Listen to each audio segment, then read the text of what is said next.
Hello everyone. You're very welcome along on this latest audio walk from open country with me, Tom. We're going on a grand walk today. Grand in terms of stature and hopefully in terms of enjoyment as well. We're going to be walking the Seven Bridges Trail to Studley Royal and then through the grounds of Fountains Abbey.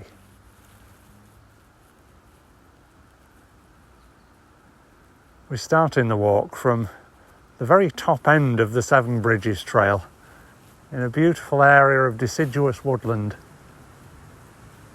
which as I record this is turning very autumnal indeed. There are still some green leaves on the trees, but on the path that we're currently walking along, it's like a mosaic of autumn colour underneath our feet, as the various different types and colour of leaves make this beautiful pattern to guide us along the way.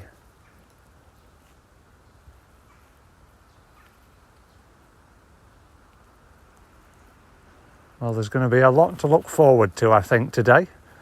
So as always, let's put our best foot forward and see what we can discover.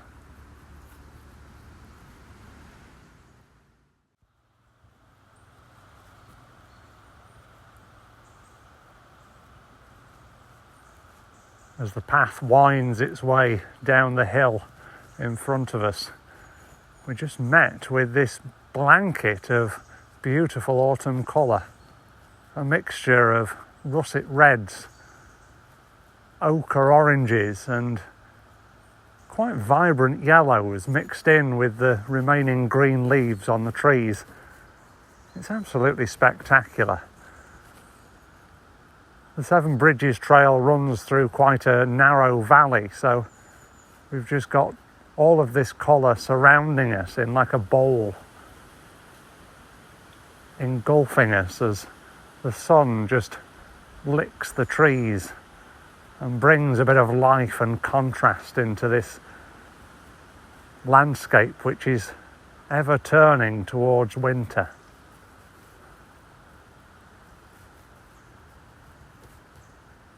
I always love walking through places like this in the autumn, not just for the colour, but also for the sounds.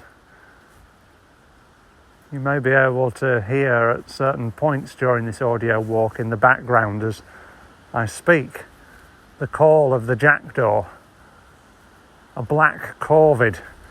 So they look very much like crows, but they've got sort of a lightish grey head.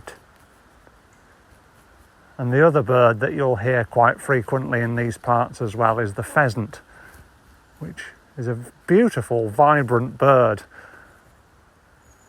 It's actually brought into the country for sport in terms of people shooting at them, but when you see them you think, how can people shoot at them? Because they're such glorious, endearing birds, if not a bit clumsy at times. But they've got a distinctive cry, so if we hear it, I'll definitely point it out to you. You watch. That's the curse of the audio walker. We probably won't hear another pheasant as long as we record, but hopefully we will. And if we do, as I say, I'll point it out.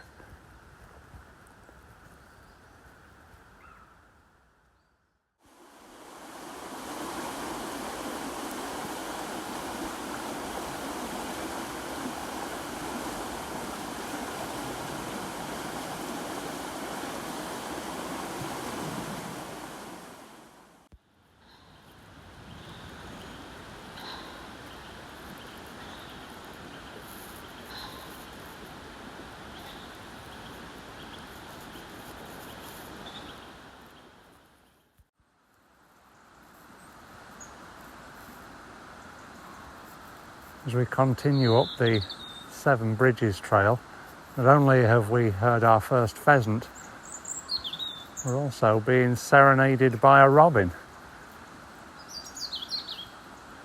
which is perched in a little alder tree on my right hand side.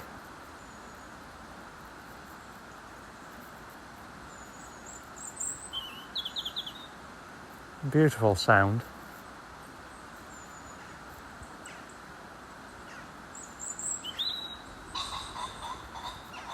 There goes another clumsy pheasant.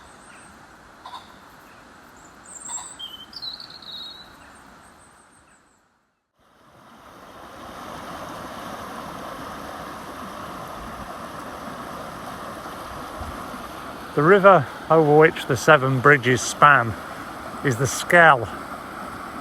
It meanders its way down through the Fountains Abbey and Studley Royal Estate to meet the River Yore in Ripon. The bridges themselves are really quite quaint. They're made out of stone, like little packhorse bridges that just have a footpath going across them. There are a few fords as well to allow vehicles to cross the river, although after heavy rain last night, I think the only way that you'd be crossing the river other than over the footbridge is in a boat, because it is rather full today. I'm also standing underneath this humongous sweet chestnut tree. It must be 40 to 50 feet high, and I've just wandered around the circumference of the bottom of the trunk, and it took me 20 paces altogether, which just gives you a sense of scale. The sweet chestnut tree, as well as producing sweet chestnuts at this time of year, ready for roasting on an open fire at Christmas, has these beautiful long orange at this time of year serrated leaves. The edges of them almost look like a saw blade. And the cases that the chestnuts themselves come in are very spiky. Almost like conkers, but smaller and a little bit more like a hedgehog in texture.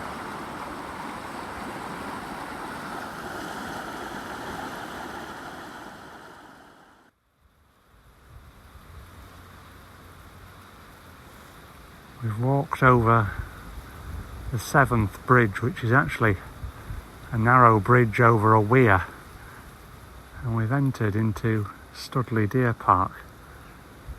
Now, the reason that I've lowered my voice is because in front of me, about 100 metres away, is a herd of red deer. At this time of year, it's the deer's mating season. So you have the male stags with the impressive antlers that will often clash over the harems of females, which are called hinds in the case of red deer. At this time of year, you'll often hear the stags bellowing. They all seem quite calm at the moment though, just wandering round. There does seem to be one monarch though, which is one of the older deer with a larger set of antlers that is just elegantly prowling around the edges of the hinds that are just laying on the grass.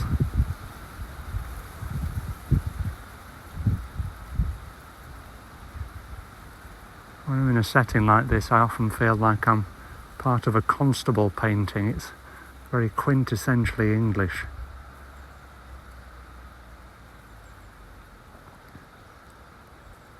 It's also fascinating to look around at the trees that are all dotted around the park.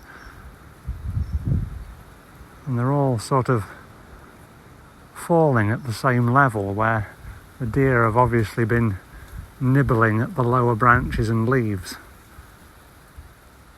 So all the leaves fall at the same height at the bottom of the tree, which is quite interesting to see. So in terms of knowing where the wildlife is, it's always a good sign that deer are around when you can see the nibble line, as I like to call it, at the bottom of the trees. Anyway, I think I'm going to leave these deer in peace to graze the grounds here at Studley Royal and head towards Fountains Abbey and the Fountains Abbey estate.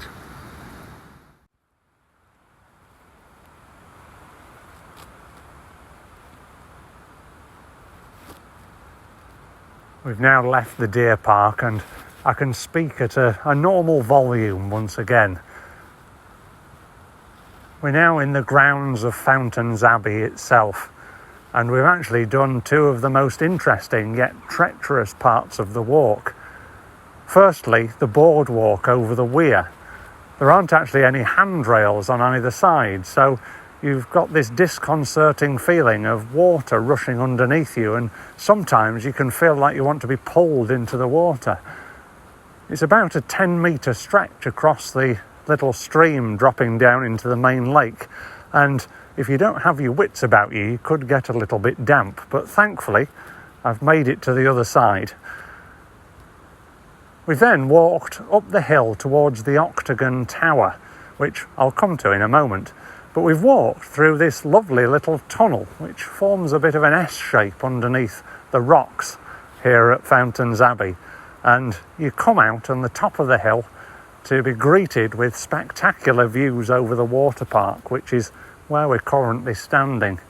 We've got these arcs and circles of water pools underneath us, lined with pristine turf.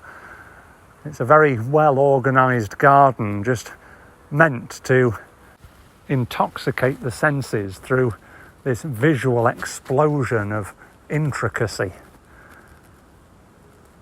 I'm actually stood underneath the Octagon Tower, which is a tower with 8 sides. It pretty much does what it says on the tin, but it provides this excellent viewpoint across to the banqueting hall, which is another little folly on the other side of the valley. And as I say, the water garden stretching up to meet the autumnal trees in the distance, which are being backlit by this beautiful autumnal soft light. Anyway, as the breeze picks up, I'm going to carry on along this path and head towards the Abbey ruins themselves.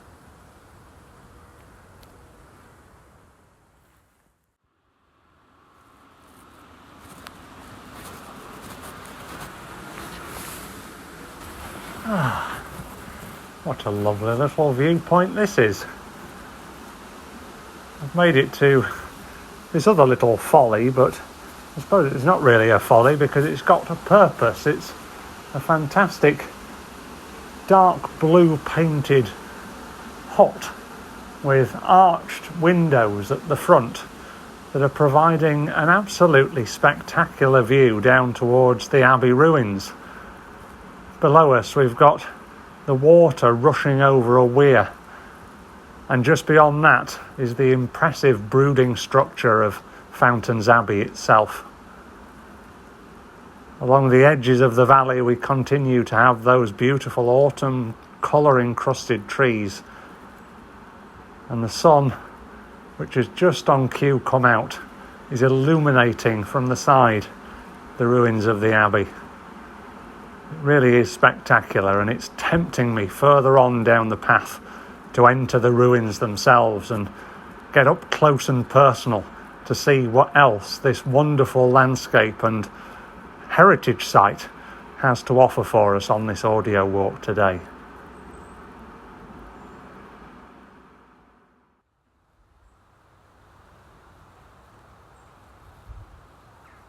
We've crossed over the River Skell once again, and this time we've crossed over a rather grand bridge with ivy-clad walls into the ruins of Fountains Abbey. It's an incredible structure. Although it's ruined, there's still plenty of it here to give you a feeling of what it must have been like in its heyday. The walls tower above us, as does the main tower of the old church building, which, despite being at the bottom of the valley, can be seen from the tops of the valley and surrounding ridges as well. It really is an imposing sight. Although with the warm autumnal sunshine reflecting off it now, it just gives it a really peaceful feeling.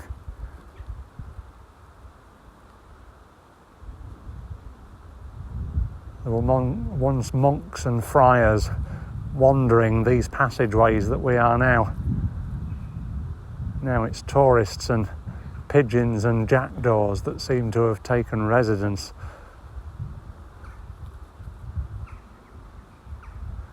We're actually standing in what was once the infirmary for the Abbey. The monks had their own little town almost surrounding it, so everything that happened here happened within the Abbey walls. So they had everything from cooking facilities to a mill to a hospital area, which, as I say, we're in now. So the whole place would have been very self-sufficient.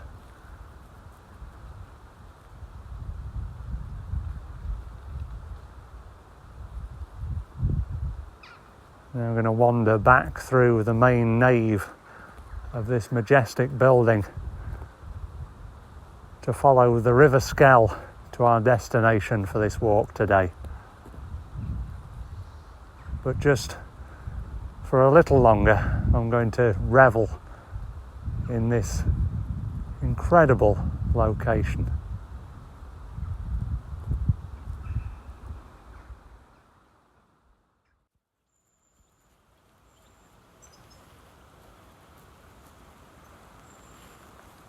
The path has started to climb again as we leave the River Skell in the valley behind, along with the tower of Fountains Abbey, which on my left-hand side is melting back into the trees and the late afternoon light.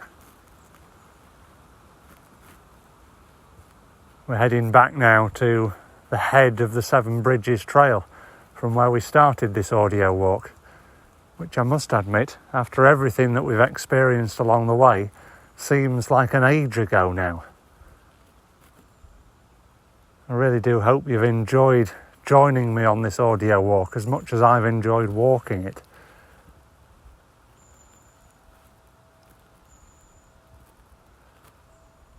So as the light starts to die, I must bid you farewell.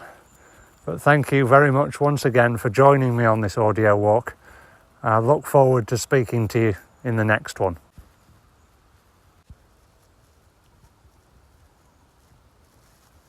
For more audio walks from Open Country, visit opencountry.org.uk, where you can also find out about our other services and how to donate to the charity. Thank you again for listening.